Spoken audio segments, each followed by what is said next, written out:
نبی نے فرمایا کہ ہر بچہ فطرت اسلام پہ پیدا ہوتا ہے، اس کے ماں باپ اس کو یہودی اور نصارہ بناتے ہیں۔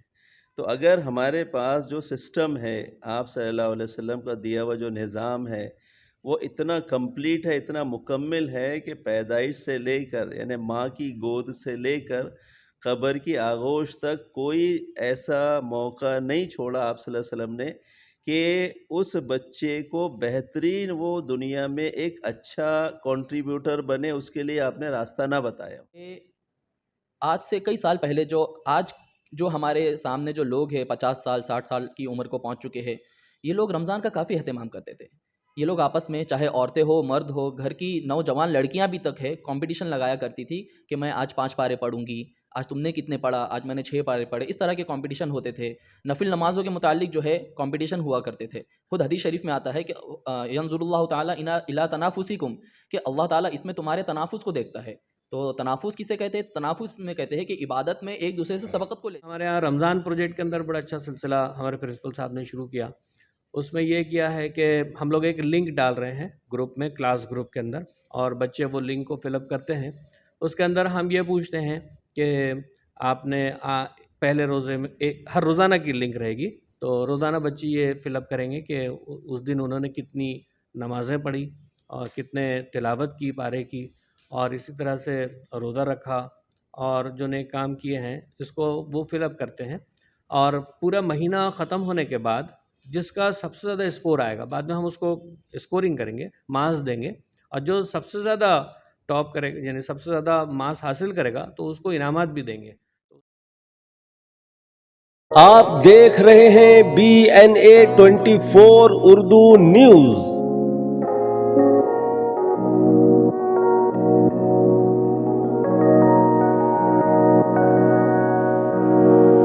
ناظرین السلام علیکم ورحمۃ اللہ وبرکاتہ، میں ہوں محمد زید انصاری۔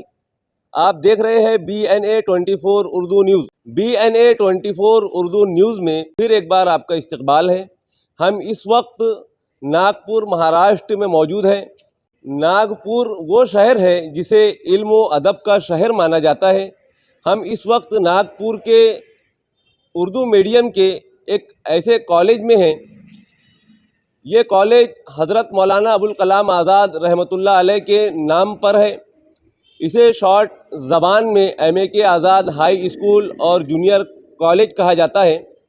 اس جونیئر کالج اور اسکول کے تعلیم یافتہ طلباء و طالبات ملک بھارت کے علاوہ بیرون ممالک میں بھی اپنی خدمات انجام دے رہے ہیں۔ تو چلیے ہم آپ کی ملاقات کراتے ہیں اس ادارے کے سرپرست اور معلمین حضرات سے۔ اس ادارے کے پرنسپل جناب ماسٹر عبداللطیف صاحب موجود ہیں۔ سب سے پہلے BNA 24 اردو میں آپ کا استقبال ہے۔ شکریہ سر۔ ایک بات تو یہ ہے کہ جو آپ نے جو سوال کیا ہے کہ طلبہ کی ذمہ داری کے تعلق سے ان کو پیغام کیا دے، تو آج جس طرف آپ اشارہ کر رہے ہیں کہ تمام جو اسٹوڈنٹ ہوتے ہیں طلبہ، تو ایک بات تو یہ ہے کہ ہر بچہ جو ہے یہ فطرت اسلام پر پیدا ہوتا ہے نا۔ اب اس کو جیسا ماحول دیا جاتا ہے نا، اس کے ماں باپ، یہ اللہ کے نبی نے فرمایا کہ ہر بچہ فطرت اسلام پہ پیدا ہوتا ہے، اس کے ماں باپ اس کو یہودی اور نصارہ بناتے ہیں۔ تو اگر ہمارے پاس جو سسٹم ہے، آپ صلی اللہ علیہ وسلم کا دیا ہوا جو نظام ہے، وہ اتنا کمپلیٹ ہے، اتنا مکمل ہے کہ پیدائش سے لے کر، یعنی ماں کی گود سے لے کر قبر کی آغوش تک کوئی ایسا موقع نہیں چھوڑا آپ صلی اللہ علیہ وسلم نے کہ اس بچے کو بہترین وہ دنیا میں ایک اچھا کنٹریبیوٹر بنے، اس کے لیے آپ نے راستہ نہ بتایا ہو۔ مسئلہ یہ ہے کہ اگر ہمارے آج ہر ایمان والے جتنے پیرنٹس ہیں خاص طور پر، یہ اگر اس سسٹم کے حساب سے بچوں کی تربیت کر لے، تو میں نہیں سمجھتا کہ کوئی بھی بچہ کوئی ایسی نیگیٹو ایکٹیویٹی کرے گا جس سے دوسروں کو نقصان ہوگا، دوسروں کو تکلیف پہنچے، یا اور ایسی چیز۔ کیونکہ آپ صلی اللہ علیہ وسلم کی جو زندگی ہے، حضور پاک صلی اللہ علیہ وسلم کی زندگی، یہ تو خوشبو کی مانند ہے نا، اور خوشبو کا ایڈورٹیزمنٹ نہیں کرنا پڑتا۔ خوشبو کو صرف آپ لگا لو تو آپ جہاں جاؤ گے وہ خود بتا دیے کہ واٹ از اے کوالٹی. تو اللہ کے نبی کی زندگی بہترین زندگی، اس سے بہتر لائف اسٹائل کوئی ہو ہی نہیں سکتی ہے نا. تو وہ زندگی کے لیے مستقل تربیت ہے، اور تربیت جو ہے ماں کی گود سے پہلے سے ہے نا. اگر اس میں ہم شرم نہ کریں تو یہاں فرمایا کہ جب بچہ یعنی نطفہ، جب ماں کے پیٹ میں نطفہ ہوتا ہے اس وقت سے تربیت کا نظام ہے. اتنی فکر کی گئی، اللہ کے نبی نے ایک ایک چیز بتائی. لیکن اگر اس تربیت میں اگر کمی ہے، تربیت کرنے میں فکر نہیں ہے کہ بھئی ابھی بچہ چھوٹا ہے. بہت سارے بچے بچپنے میں توتلی زبان سے گالیاں بکتے ہیں، تو والدین بھی اور محلے پڑوس والے بھی بڑا اچھا لگتا ہے کہ وہ توتلی زبان سے گالی دے رہا ہے. حالانکہ فرمایا کہ بچے کی بہترین صدقہ ہے کہ اس کی اچھی تربیت کرو. 6 سال کی حکم میں نماز کی پابندی کراؤ. 10 سال کی عمر ہو جائے تو نماز نہ پڑھنے پر اس کو مارا جائے. اللہ کے نبی فرما رہے جو امت پہ بہت زیادہ شفیق ہے، بہت مہربان ہے، بہت ہمدرد ہے، کسی امتی کی تکلیف آپ برداشت نہیں کر سکتے. آپ نے یہ سسٹم بتایا. اب ہم سوچیں کتنے ایمان والے ہمارے بھائی اور بہنیں ایسے ہیں کہ 6 سال سے بچے کی نماز کے فکر کر رہے ہیں اور 10 سال سے نماز نہیں پڑھنے پر اس کو مار رہے. یعنی حالانکہ وہ بالغ ہوگا 13 سال میں، 14 سال میں ہے نا. لڑکیاں ذرا پہلے بالغ ہو جاتی ہے. تو یہ سسٹم بتایا گیا کہ اگر بچہ اللہ کا فرما بردار بن گیا، نماز کا پابند یعنی اللہ کا فرما بردار بن گیا، تو میں نہیں سمجھتا کہ وہ کسی کو تکلیف پہنچانے والا بنے گا. تو میری تو یہی یعنی گزارش ہے اور یہی ایک اپیل ہے کہ ہم جو ہے ہمارے پاس بہترین نظام حیات ہے، ہم اس کو دانتوں سے پکڑے اور نبی کی زندگی اور قرآن والی زندگی کو اپنے اندر، اپنے بچوں کے اندر لانے کی فکر کرے. اپنے پڑوسی کا خیال رکھے ہے نا. اللہ کے نبی نے فرمایا کہ بھئی ہے نا کہ خدائی قسم مومن نہیں، خدائی قسم مومن نہیں، خدائی قسم مومن نہیں وہ شخص جو اپنے پڑوسی کو ستائے. اب یہاں پہ ہماری اگر تہجد ہے، ہماری نمازیں ہے، ہمارا روزہ ہے، ہمارا حج ہے، وہ سب ایک طرف ہے. اگر ہم اپنے پڑوسی کو ستا رہے ہیں یا اگر ہمارا پڑوسی ہم سے تکلیف میں ہے، چاہے وہ پڑوسی کوئی بھی ہو، برادران وطن کوئی بھی ہو سکتا ہے، یہ نہیں فرمایا صرف مسلمان ہو. تو اگر یہ ہمارا پڑوسی ہم سے تکلیف میں ہے تو ہم جو ہے یہ اللہ کے نبی قسم کھا کے فرما رہے کہ ہم ایمان کی کیٹیگری سے باہر ہو گئے. تو کتنی ضرورت ہے. اور فرمایا کہ پڑوس کہاں تک ہوتا ہے، تو بولے 40 گھر دائیں، 40 گھر بائیں، 40 گھر آگے اور 40 گھر پیچھے. تو 160 مکان تک پڑوسی ہے، ہمارا پڑوس ہے. تو ہم جو ہے اپنے پڑوسی کا خیال رکھیں، ان کی تکلیف میں، ان کی خوشی میں مبارکباد دیں. یہ سب دینی زندگی بتائی گئی ہے نا. ایک بچہ اگر ہمارے پڑوس میں یتیم ہو جائے تو اس کا ایک یعنی باپ کا انتقال ہوا ہے، لیکن فرمایا کہ اس کے سر پر ہاتھ رکھنے والے 100 سے 200 سے لوگ رہیں گے، اس کو احساس نہیں ہوگا. یہ زندگی بتائی اللہ کے نبی. آج وہ زندگی ہمارے اندر نہیں ہے، وہ زندگی آج کتابوں میں ہے. تو ہمیں فکر محنت اس بات کی کرنا ہے کہ وہ زندگی جو کتابوں میں ہے، قرآن والی زندگی، حضور والی زندگی، وہ زندگی ہمارے اندر آ جائے. اگر ہمارے اندر آ جائے گی تو اللہ کی ذات سے امید ہے کہ ایک بہترین ماحول بنے گا، اور ایسا ماحول بنے گا کہ جس ماحول میں آپس میں محبتیں ہوگی، اخوت ہوگی، ایک دوسرے کی غم گساری ہوگی، ایک دوسرے کی تکلیف میں لوگ دوڑیں گے ہے نا. تو یہ فکر ہے کہ اصل یہ زندگی ہمارے اندر ہے، اس کی فکر ہمیں کرنا چاہیے. ہمارے ساتھ اس ادارے کے ایک مدرس جناب مفتی حکیم الدین محسن قاسمی یہاں موجود ہے. سب سے پہلے حضرت آپ کا BNA 24 اردو نیوز میں استقبال ہے. شکریہ. ہم بھی آپ کی پوری ٹیم کا خیر مقدم کرتے ہیں کہ آپ جو ہے ہمارے اس ادارے میں مولانا ابوالکلام آزاد ہائی اسکول اور جونیئر کالج میں آئے. ہم آپ کا خیر مقدم کرتے ہیں اور بہت بہت مبارکبادی پیش کرتے ہیں کہ آپ نے ایسے اداروں کا انتخاب کیا جہاں پہ کچھ جو ادارے کے عزائم بچوں کے تعلق سے جو فکر ہے وہ آپ یہاں پہ ہم سے پوچھنے کے لیے آئے ہیں. شکریہ. مفتی کی حیثیت سے ہے اور اس ادارے کے معلم بھی ہے. تو سب سے پہلے تو یہ ہے کہ عوام کے لیے ناظرین کے حوالے سے سب سے پہلا سوال یہ ہے کہ رمضان المبارک کا دوسرا عشرہ شروع ہے. پہلا عشرہ تو الحمدللہ ہماری کوتاہیوں کے ساتھ ختم ہو چکا. بچے ہوئے جو رمضان المبارک کے ایام ہیں تو ان ایام کے لیے امت کو اور خصوصاً ناگپور کی عوام کو کچھ خاص پیغام. سب سے پہلے تو اللہ تعالیٰ کا شکر ہے کہ اللہ تعالیٰ نے ہمیں رمضان المبارک جیسا مہینہ عطا فرمایا ہے۔ نبی علیہ الصلوۃ والسلام کے تعلق سے کافی احادیث ہمیں ملتی ہے کہ جس میں نبی علیہ الصلوۃ والسلام رمضان کا جس قدر اہتمام کیا کرتے تھے وہ دوسرے کسی مہینوں میں اتنا نبی علیہ الصلوۃ والسلام کا عبادات کو لے کر اتنا اہتمام نہیں ہوتا تھا۔ حدیث میں آتا ہے کہ نبی علیہ الصلوۃ والسلام جیسے ہی رمضان المبارک آتا تو اپنے آپ کو کس لیتے تھے، اور رمضان کے متعلق نبی علیہ الصلوۃ والسلام کی احادیث میں ملتا ہے کہ پہلا عشرہ جو ہے رحمت کا ہے، دوسرا جو ہے مغفرت کا ہے، تیسرا جو ہے جہنم سے خلاصی کا ہے۔ اب پہلا عشرہ جیسا تیسا گزر گیا، ہم سے جس قدر اس میں عبادات ہونی چاہیے تھی، جس قدر اللہ سے ہم کو لو لگانی چاہیے تھی، وہ ہم نہیں کر سکے۔ ابھی دوسرا عشرہ چل رہا ہے، ہم اس میں کوشش کریں کہ زیادہ سے زیادہ جو ہے اپنے آپ کی اپنی مغفرت اور اپنے خاندان، رشتہ دار، اپنے ماتحتین میں جو ہے ان کی نگرانی کر کے ان کو بھی جو ہے اللہ تعالیٰ کی طرف بلا کر جو ہے ان کی بھی مغفرت کا جو ہے ہم سبب بن سکتے ہیں۔ اور آخری عشرہ بھی تو آج کا 18واں روزہ ہے، 2 دن بچے ہوئے ہیں، یہ عشرہ بھی ختم ہو جائے گا۔ اس کے بعد جہنم سے خلاصی والا عشرہ آتا ہے کہ اگر اس درجے میں بھی اگر کسی کی مغفرت نہ ہو سکے تو آخری درجے میں بھی اگر بندہ جو ہے اللہ کی طرف رجوع کرے، اللہ کی طرف آئے، لوٹے، تو اس کے متعلق حدیث شریف میں آتا ہے کہ اس کے آخر جو ہے عید کے دن جو ہے اللہ تعالیٰ کیا کہ نبی علیہ السلام فرشتے اعلان کرتے ہیں کہ جو ہے تم جاؤ، تم جو ہے گناہوں سے آزاد ہو چکے ہو، تم ایسے ہو جیسا کہ بالکل ماں کے پیٹ سے جنے ہوئے لوگوں کی طرح ہو، اگر جس نے صحیح طور پہ جو ہے رمضان میں اللہ تعالیٰ کی عبادت اور مغفرت کی ہوتی، اپنی مغفرت کی دعائیں کی ہوتی ہے۔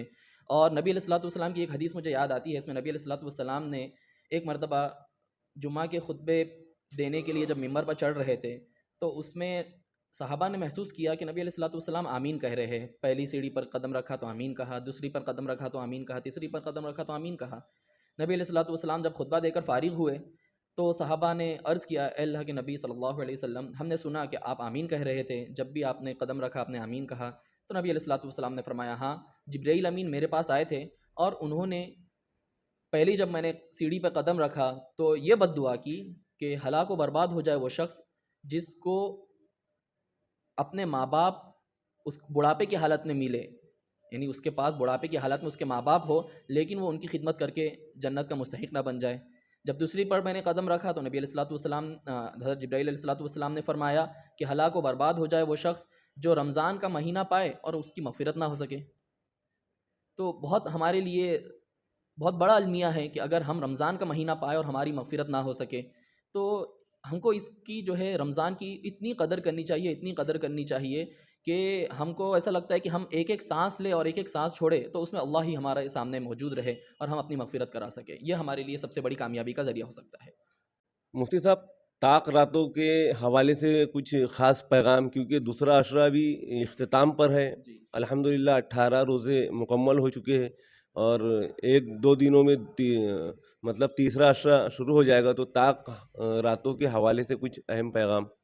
دیکھیے طاق راتوں کے متعلق بھی نبی علیہ الصلوۃ والسلام کی حدیث میں ملتا ہے کہ من قام لیلۃ القدر ایمانا و احتسابا غفر له ما تقدم من ذنبه وما تأخر، کہ جو لیلۃ القدر میں کھڑا رہا اللہ کے سامنے اور اللہ کے وعدوں پر یقین رکھتے ہوئے اور ثواب کی امید میں، دکھاوے کے اعتبار سے نہیں، ثواب کی امید میں، ایمانا و احتسابا کا مطلب ہے اللہ کے وعدوں پر یقین رکھتے ہوئے ایمان کی حالت میں اور ثواب کی امید میں، تو اللہ کے رسول صلی اللہ علیہ وسلم نے ارشاد فرمایا کہ اس کے پچھلے گناہ کو اللہ تعالیٰ معاف کرتے ہیں۔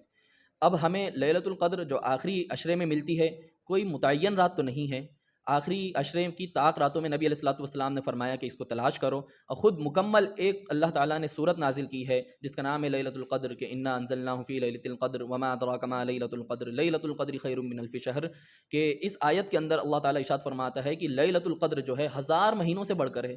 1000 مہینوں کا مطلب یہ ہے کہ ایک رات بھی اگر آپ کو مل جاتی ہے تو 30,000 رات آپ کو مل جاتی ہے۔ تو اس قدر جو ہے طاق راتوں کی فضیلت آئی ہے کہ طاق راتوں میں عبادت کرنے کے متعلق اس قدر فضیلت ہے کہ اگر کسی کو ایک رات بھی مل گئی اور اس ایک رات کے اندر اس نے ایک نفل پڑھی یا ایک جو ہے روپیہ صدقہ کیا یا اس نے زکوٰۃ نکالی یا اس نے جو بھی کام کیا، تلاوت کی، ایک پارے کی تلاوت کی، تو اس کے نام اعمال میں اس قدر ثواب لکھا جائے گا کہ اس کو 30,000 سے جو ہے ملٹیپلائی کر دیا جائے گا ایک رات کا جو ہے۔ تو اس کی بہت ساری فضائل ملتے ہیں، ہم کو اس کی قدر کرنی چاہیے، لیکن ہوتا یہ ہے کہ ہم جو ہے آخر شب قدر آتے آتے اس قدر جو ہے ہم لوگ اپنی شاپنگ میں اور اس چیزوں میں لگ جاتے ہیں کہ ہمارا جو ہے آخری عشرے میں دھیان ہی نہیں رہتا. صرف ایک شب کو ہم نے پکڑ کے رکھا ہے کہ 27ویں شب کو ہم اہتمام کرتے ہیں, اس کے بعد 21 سے لے کر 21, 23, 25 اور 29 کو ہم جو ہے شب قدر سمجھتے ہی نہیں. یہاں ایک منٹ مفتی صاحب آپ کو روکوں گا.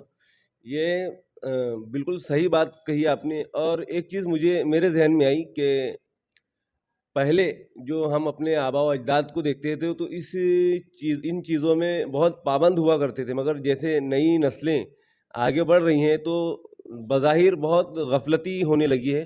تو جو آج کا ہمارا نوجوان ہے نئی نسل کے لیے, تو ان کے لیے کوئی خاص پیغام, کیونکہ ابھی جیسے جیسے دن قریب آئے گے تو ہماری نئی نسل جو ہے اس میں ہم بھی شامل ہیں, تو زیادہ سے زیادہ خرید و فروخت میں, اور بہت سے تو ایسے بھی دیکھنے میں آتے ہیں کہ روڈوں پہ گاڑیاں لے کر اور پتہ نہیں کیا کیا معاملات پیش آتے, تو ایسے لوگوں کے لیے کیا پیغام ہے؟ دیکھیے, سب سے پہلی چیز تو یہ ہے کہ تعلیم کا فقدان ہے. جو آج کی نسل جو ہماری یہ سب چیزیں کر رہی ہے, اسلامی تعلیمات کا خصوصاً اور عصری تعلیم کا بھی فقدان ہونے کی وجہ سے یہ چیزیں پیش آ رہی ہے. اور آپ نے صحیح کہا کہ آج سے کئی سال پہلے آج جو ہمارے سامنے جو لوگ ہیں 50 سال 60 سال کی عمر کو پہنچ چکے ہیں, یہ لوگ رمضان کا کافی اہتمام کرتے تھے. یہ لوگ آپس میں چاہے عورتیں ہو مرد ہو, گھر کی نوجوان لڑکیاں بھی تک ہے, کمپٹیشن لگایا کرتی تھی کہ میں آج 5 پارے پڑھوں گی, آج تم نے کتنے پڑھا, آج میں نے 6 پارے پڑھے. اس طرح کے کمپٹیشن ہوتے تھے. نفل نمازوں کے متعلق جو ہے کمپٹیشن ہوا کرتے تھے. خود حدیث شریف میں آتا ہے کہ ینظر اللہ تعالیٰ الی تنافسکم, کہ اللہ تعالیٰ اس میں تمہارے تنافس کو دیکھتا ہے. تو تنافس کسے کہتے ہیں؟ تنافس میں کہتے ہیں کہ عبادت میں ایک دوسرے سے سبقت کو لے جانا. تو رمضان کے متعلق جو ہے اگر آپ بھلے ہی تھوڑی بہت ریا اس کے اندر آ جاتی ہے, لیکن آپ کا مقصد سامنے والے کو یہ بتانا ہوتا ہے کہ تاکہ وہ اس عبادت میں لگ جائے. تو پہلے اس طرح کے کمپٹیشن ہوا کرتے تھے. آج یہ کمپٹیشن کا میں تبدیل ہو گئے, بائک کا کمپٹیشن لگنے لگا ہے, کپڑا کون اچھا لائیں گا اس کا کمپٹیشن لگنے لگا ہے. تو آج یہ جو دینی تعلیم کا فقدان جو ہو چکا ہے, یہ ہمارے درمیان جو ہے, یعنی کچھ لوگوں نے خیال نہ کرنے کی وجہ سے آج ہماری نسل جو ہے راہ راست سے بھٹک چکی ہے. ایسا نہیں ہے کہ وہ بالکل گمراہی ہو چکے ہیں اور جو ہے اب واپس نہیں آ سکتے ہیں. اگر ان پر محنت کی جائے تو یہ دوبارہ واپس آ سکتے ہیں. ان کی جو ہے تربیت بہت ضروری ہے کہ یہ جو آخری عشرہ ہے, وہ پورا رمضان ہی کیوں, آخری عشرہ ہی کیوں نہ بلکہ پورا رمضان جو ہے ہم جو ہے رمضان کی قدر کریں, خصوصاً آخری عشرے میں قدر کریں, روزے کے تقاضوں کو پورا کریں. روزہ صرف جو ہے حدیث شریف میں آتا ہے کہ بھوکے پیاسے رہنے کا نام نہیں ہے, اور صرف مباشرت سے بچنے کا نام نہیں ہے, بلکہ روزہ جو نام ہے وہ اپنے آپ کو لغو چیزوں سے بھی بچانے کا نام ہے, یعنی غیر ضروری چیزوں سے بھی بچانے کا نام ہے. نبی علیہ الصلوۃ والسلام کا معمول تھا کہ نبی علیہ الصلوۃ والسلام پورا مہینہ, 1 یا 2 سال جو ہے نبی علیہ الصلوۃ والسلام نے پورا مہینہ جو ہے اعتکاف کیا. نبی علیہ السلام اتنی بڑی شخصیت ہے, وہ پورا مہینہ اعتکاف کر رہی ہے. لیکن ہماری نسل کو کیا ہوا کہ وہ آج کے دنوں میں جو ہے آخری عشرے میں تو اور زیادہ جو ہے تباہی پر آ جاتے ہیں, اور اس میں رات بھر جاگ رہے ہیں. سحری کرنے کے بعد جو ہے کچھ لوگ تو بغیر نماز پڑھے سوتے ہیں, اور کچھ لوگ جو ہے نماز پڑھ کے, اللہ ان کو توفیق دیتا ہے تو نماز پڑھ کے سوتے ہیں. ورنہ بہت سارے نوجوان ایسے ہیں جو روڈوں پر گاڑیاں دوڑا رہے ہیں, اور یہ حادثات کا سبب بھی ہو رہے ہیں, خود بھی جو ہے حادثات کا شکار ہوتے ہیں اور دوسروں کو بھی متاثر ہوتے ہیں. تو میری نوجوان سے یہ اپیل ہے, نوجوانان اسلام سے یہ اپیل ہے کہ اپنے آپ کو کم از کم اس مہینے میں جو ہے سمٹ لے. اس مہینے میں جو ہے اللہ کی طرف لو لگائے, اللہ کی طرف دوڑے. سارعوا الی مغفرۃ من ربکم وجنۃ, ایسی جنت کی طرف دوڑے جس کا عرض جو ہے زمین اور آسمان کے برابر ہے, اور اس سے بھی بڑا ہے. تو ہمیں چاہیے کہ یہ جو مہینہ ملا ہے, اگر ہماری مغفرت نہیں ہو سکی تو وہ نبی علیہ الصلوۃ والسلام جنہوں نے کبھی کسی کو بد دعا نہیں دی, وہ جبرائیل امین کی بد دعا پر آمین کہہ رہے, تو ہم اپنے آپ کو اس کا مستحق بنانے سے جو ہے بچے. ہمارے ساتھ اس ادارے کے سپروائزر ڈاکٹر محمد اسعد حیات صاحب موجود ہیں. سر, آپ کا BNA 24 اردو میں استقبال ہے. شکریہ. سر, جیسا کہ زیادہ تر اردو میڈیم ہائی اسکولوں میں اور جونیئر کالجوں میں بیسک تعلیم ہوتی ہے, تو وہ سبھی جانتے ہیں کہ جو سائنس ہے, اردو ہے, میتھس ہے اور وغیرہ وغیرہ.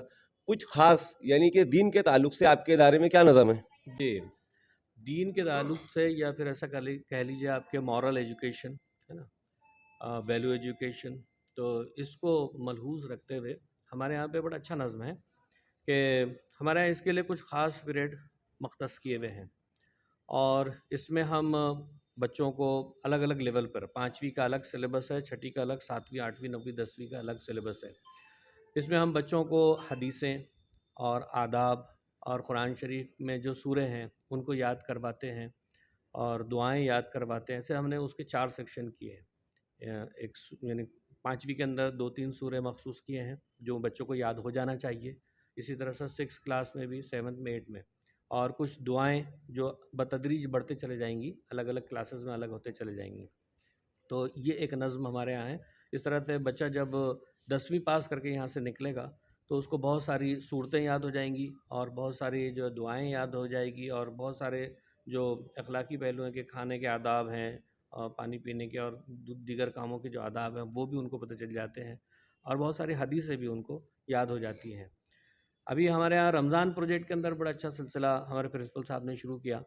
اس میں یہ کیا ہے کہ ہم لوگ ایک لنک ڈال رہے ہیں گروپ میں، کلاس گروپ کے اندر، اور بچے وہ لنک کو فل اپ کرتے ہیں. اس کے اندر ہم یہ پوچھتے ہیں کہ آپ نے پہلے روزے میں ہر روزانہ کی لنک رہے گی، تو روزانہ بچے یہ فل اپ کریں گے کہ اس دن انہوں نے کتنی نمازیں پڑھی اور کتنے تلاوت کی پارے کی اور اسی طرح سے روزہ رکھا اور جو نیک کام کیے ہیں اس کو وہ فل اپ کرتے ہیں. اور پورا مہینہ ختم ہونے کے بعد جس کا سب سے زیادہ اسکور آئے گا، بعد میں ہم اس کو اسکورنگ کریں گے، مارکس دیں گے، اور جو سب سے زیادہ ٹاپ کرے گا یعنی سب سے زیادہ مارکس حاصل کرے گا تو اس کو انعامات بھی دیں گے. تو اس کے لیے ہم نے ہر سیکشن کے اندر 5ویں 6ویں سب میں مقابلہ رکھ دیا ہے، کمپٹیشن رکھا ہے، رمضان کمپٹیشن کر کے. اور اس میں یہ رمضان کے اندر جو ایکٹیویٹیز بچے کریں گے اس پر ہم نے اسکورنگ کر کے ان کو انعامات دینے کا اعلان کیا ہے. انشاءاللہ عید کے بعد جب رزلٹ رہے گا تو اس رزلٹ کے ساتھ یہ انعامات بھی ان کو دیے جائیں گے. جی ہاں ناظرین، جیسا کہ آپ نے ابھی دیکھا اور یہاں کے اس ادارے کے اساتذہ کرام سے ہم نے آپ کی ملاقات کروائی اور تمام پہلوؤں پر نظر ڈالتے ہوئے رمضان المبارک کے تعلق سے راتوں کے تعلق سے موجودہ صورت حال میں ہمارے طلبہ و طالبات کو کیا کرنا ہے، اسی طرح کی جتنی بھی ضروری باتیں سامنے آئی ہیں، تو ظاہر بات ہے کہ جو طلبہ اور طالبات کا ذہن ہوتا ہے تو وہ والدین سے زیادہ اساتذہ کرام ہی پڑھ سکتے ہیں. تو ظاہر بات ہے کہ والدین سے زیادہ تجربہ معلمین کو اور اساتذہ کرام کو ہوتا ہے. تو ناظرین، ہم رخصت ہوتے ہیں اس امید کے ساتھ کہ ہماری ویڈیو آپ کو پسند آئی ہوں گی. مزید اس طرح کی ویڈیو دیکھنے کے لیے ہمارے چینل کو لائک کریں، شیئر کریں، سبسکرائب کریں. بنے رہیے ہمارے ساتھ اور دیکھتے رہیے BNA 24 اردو. محمد زید انصاری، ناگپور، مہاراشٹر.